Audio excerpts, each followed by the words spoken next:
Hello, what's up guys? Your boy ZARYUSU here and welcome to another Lord of NAZARICK video. And in today's video we are going to start our sneak peek episodes, and today is going to be the episode 1, which will be talking about all the characters that's coming to China one by one, explaining all their skills, what they do, if they are good in the meta or they are not. We also have our tier list to back it up.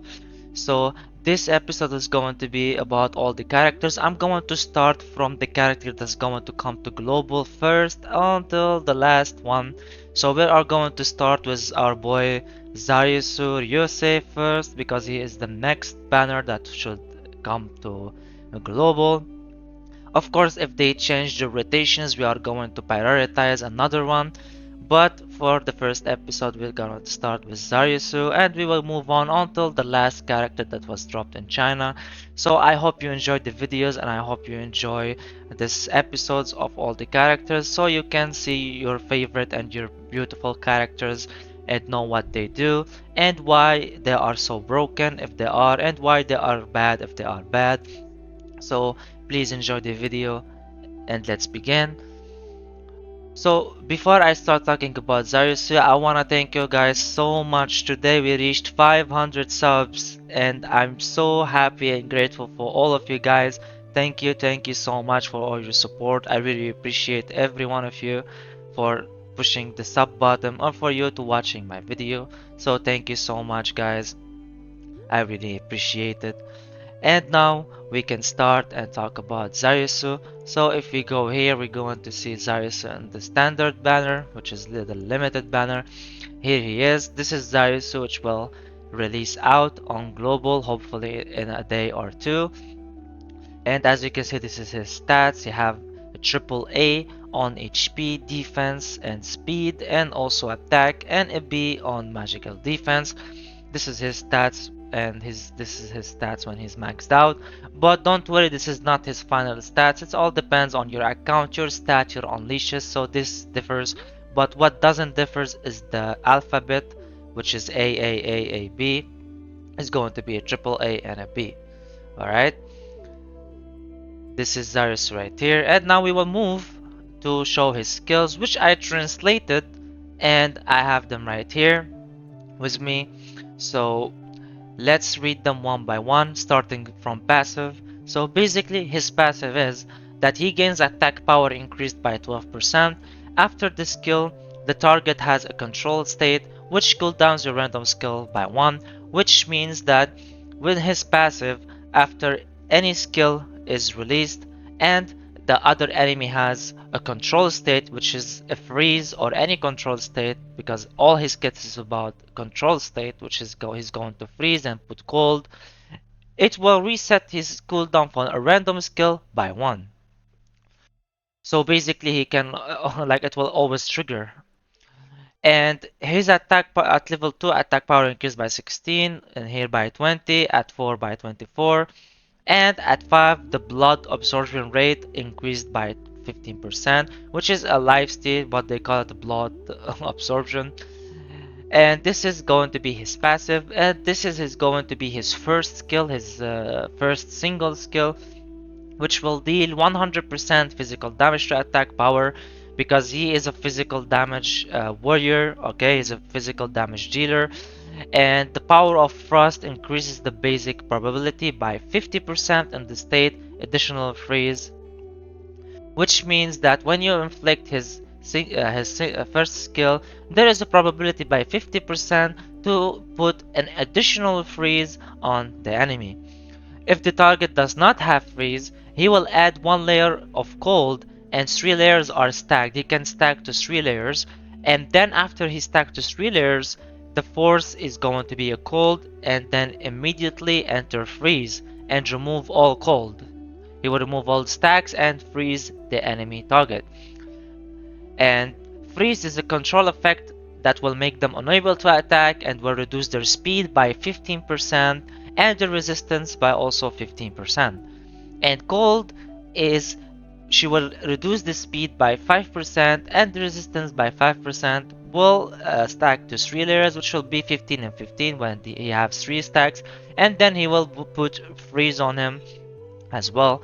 And of course, the basic probability, which all is about EP and ER. So if they have high ER, there's a big probability that you will not be able to inflict freeze on them. So the final results, it depends on your EP and their ER.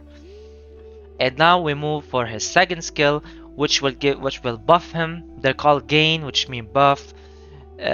Frost power damage is increased by 20%. He will increase his frost power, which is his kit, his damage. And after the skill is like after you use the skill, you can move again. So basically, you can literally like use his second skill, and your turn will not go. You can move again, and it will make your ultimate deal more damage, and it will be really good to use. Most of people like use it. They use their ult first, and because they gain a lot of cooldown by his kit, he will have a lot of cooldown on his ultimate, and then he will use this to gain additional turn, and then he have his ultimate again.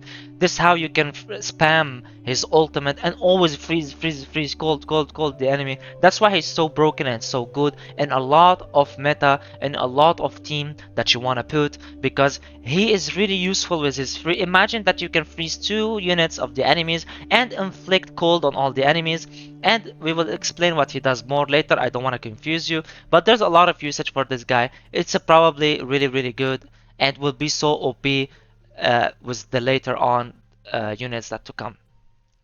And at 5 star, after releasing this skill, the main target has, if the main target that you're using on has a debuff before the next attack status, then this round is increased by 30% to suck blood. Suck blood. He's a vampire, guys, which means life steal. He will take some of his life back. There's really beautiful translations.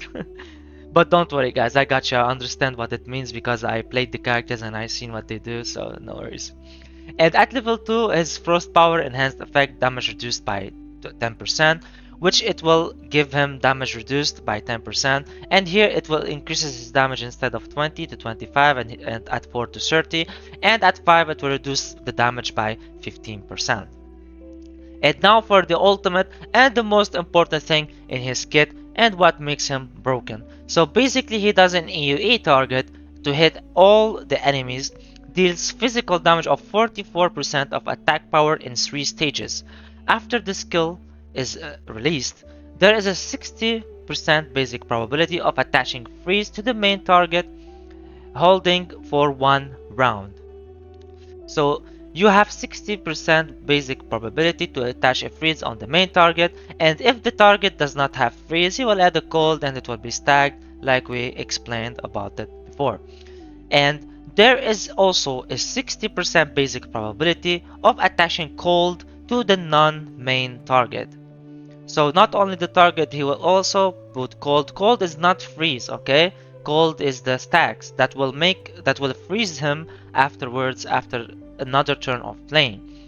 And at 4 star, after releasing this skill, there is a 100 basic probability that the main target will be attached to the beam that lasts for 2 rounds, which means the beam and blah blah blah, which means that at 4 star he will have 100% probability instead of the 60% to attach the cold that will last for 2 rounds. And at 6 stars, which will come so handy, which why 6 starring him is really will help you a lot in the game. He will disperse all enemies from releasing this skill, and I will not read this because the translation is potato. He will literally take a steal or like remove 2 buffs from the targets, and all the targets. Like when you use his ultimate, he will take 2 buffs, 2 gain states, each diapers 1 gain state, and for each gain state, like for each buff he stole, he took off, he will get 7.5 blood sucking in this round, which means life steal, and the damage will be 37.5%. Okay, freeze we explained it, cold we explained it, and this one is the one the one he will inflict, which is called beam. It's the other cold, which means that he will He will reduce their action bar, so in a reduced state, unable to affected by enhanced effect of the action bar, which means that if they have a turn boost meters character like Renner or anything, he will stop them from getting any state. In reduced state, unable to be affected by any enhanced. So any turn meter boost from the allies will not affect because it has this, and it will be 100% but to the main target, not to everyone. So you can target one person that will never be affected for 2 rounds with any speed boost. So it's really good. And of course, it about the final probability. It's all about the ER and the EP. So as you can see, it's not that he can. It's not that he can only freeze the targets, target the make gold on them and stop them, reduce their turn meter, and also make someone not move. He will also take 2 buffs from all of them. Okay, it's not only from the main. He will take 2 buffs from everyone on the enemy side. Okay, that's why he's so strong and so broken, and why I put him on SS in my tier list, because as you can see, he is the best support that you can have on your team for any stall team that you want to make. And stall teams is the teams like we have now, for example, for Gazif, or these people like Nabe will come and Dark Horse Moment will come, which needs to stall for some rounds to build their passive, and he will help you so much, taking buffs from the team, slowing them, freezing them. So he will give you a better chance to build your teams. So 100% needed for any stall team that you want to build in the future. And now this is the levels of the ultimate. At level 2, after the skill, there is 100% probability to attach the main target. The frozen conclusion lasts for 1 round with a 100% at the non-main target. When it's level 2, which we all going to get at the beginning, he will have 100%, so he will freeze 2 people for 100%, but this is depends on ER. So if they have very high ER, he will not be able to freeze he might not be able to freeze one, but the other one has high ER, so he couldn't. So it's all depends on EP and ER, okay? But if you have high EP and they don't have ER enough to stop it, you can freeze 2 people each round because you can spam his ultimate. Each round you can use his ultimate, okay? So you can spam freeze, spam freeze. And I let the imagination for you what you can do with it. And here it will deal more damage to 52, and here it will have skill cooldown -1. So with his passive, that will give him a random skill cooldown, and at level 5 it has a cooldown, and using his second skill, which give him another turn, this is 3 cooldown minus, so your ultimate will be back again, and you can spam it. You can keep spamming it. So it's really good and so beautiful. And now for his Arclight, which is also really important to have on him. So if you wanna get him, make sure to get his Arclight, because when mortally injured, keep 1 life and attach no Q, lasts for 1 round, which is similar to Cocytus. When you want to kill him, he will keep himself alive with 1 HP, so you can't kill him for 1 round. So people cannot one-shot him. He will stay alive for the second round. And it can be dispersed, and each battle can trigger up to 1 time. So it will trigger up only to 1 time in the whole battle, and it will it will do the effect of unyielding effect duration, which is blood absorption rate will be increased by 10%, which is his life steal. So when they put him at let's say uh, 1 life, he actually have a good amount of life steal when he uses skills, and this card will make it on 10, and when it's maxed it will be at 40% when it's maxed. So you can literally attack him and lifesteal a big amount of HP, and also heal yourself with a healer in case you have a healer and you're at the team. So he will be back to full HP and he will survive for much longer. So this is basically, guys, ZARYUSU, and this is basically why I put him in the SS on the tier list. A lot of people was complaining why you're putting this guy in the SS with Zeshi, and oh my god, you're really comparing. Like, it has nothing to do with this. Like, if it was this logic, we will put everyone below Zeshi, because we all want Zeshi to be SS alone. We're all simping for Zeshi. This makes no sense. But Zaryusu, it's not, the SS is not only damage. It's not only about damage. It's about what they can bring to your team. It's the broken things that they can do. Not only how much damage they can deal. Not only how much whatever you like stuff that. It's also his control state is like S tier, SS tier. He can steal buffs. He can life steal. He can keep himself alive, and he can freeze. He can put stacks. He can reduce the cooldown of the enemies. He can make his cooldown less. You can spam his ultimate. He can also speed down the enemies and reduce their defense, the resistance by 15%. What more do you want from a support? Like he literally present to you on a golden plate everything that you need in a support to stall and make yourself stronger and to abuse and annoy the enemy team as much as you can. You can literally keep freezing their main DPS, okay, and let them do nothing. For example, they have Zeshi or whatever any main target. And this example I'm giving for the people who are crying, why he's with Zeshi and anything. He literally can counter everyone. If he frees Zeshi, what Zeshi can do? That's why he is SS, because he is a support unit, is an SS at supporting.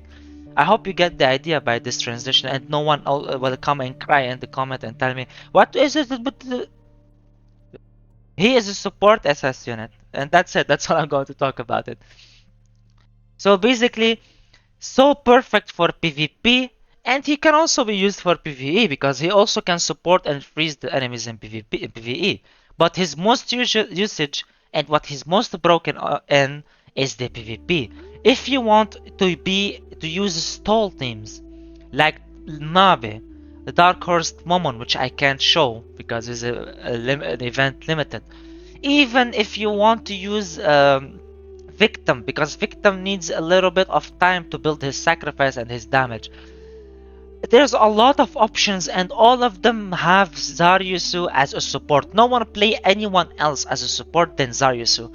It's not only whales, also free to play anyone who wants to play a stall team. ZARYUSU is the best support for these teams, exactly for these teams.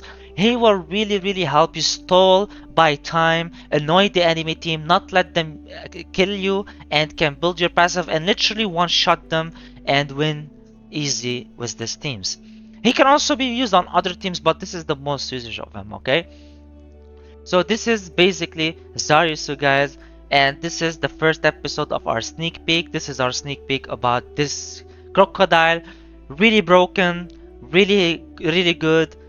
You make sure to grab him and work on him for later on when a lot of units will drop, especially the stall teams that you want to build in the future.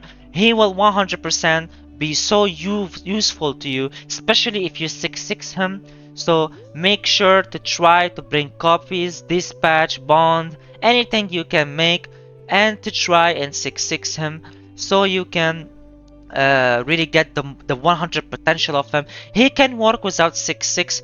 At 6-6 he will take 2 buffs from the enemies, but this is not what he is. Oh my god, like if he doesn't have it, he is a 0, he is useless. No, all his other kits is also so broken.